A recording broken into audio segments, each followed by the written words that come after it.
Oke, nah sekarang kita akan masuk selangkah lebih dalam lagi. Tadi kan kita melihat maknanya dalam konteks kita pribadi. Nah sekarang makna itu juga ada, jadi makna itu Bapak Ibu ada dua kategori besar. Ada makna yang sifatnya personal, yang dari tadi pagi kita bicarakan sampai dengan saat ini itu adalah makna yang personal. Ada makna yang sifatnya korporat, makna organisasi.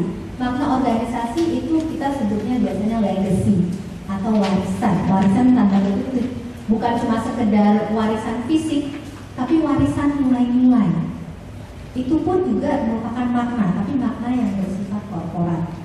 Nah, dalam kesempatan ini kita akan mau mencoba melihat makna korporat apa yang ditinggalkan oleh para pendiri rumah sakit ini ketika mereka mendirikan rumah sakit ini dengan segala keberadaannya, dengan segala aktivitasnya, dengan segala sistem yang dilakukan, dengan berbagai peristiwa yang dilalui. Apa maknanya yang ditinggalkan bagi kita? Apa warisan yang ditinggalkan bagi kita? Tapi kita tidak mau melihat itu dalam rangka mengingat sebagai sekedar memori, sebagai sekedar kejayaan masa lalu, ataupun kesalahan masa lalu. Enggak, kita mau melihat itu dalam konteks ini, bahwa kita, you are not defined by your past, you are prepared by your past. Kalau itu berarti we are not defined by our past. Kita bukan didefinisikan berdasarkan masa lalu kita, tapi kita di-prepare, kita disiapkan oleh masa lalu kita.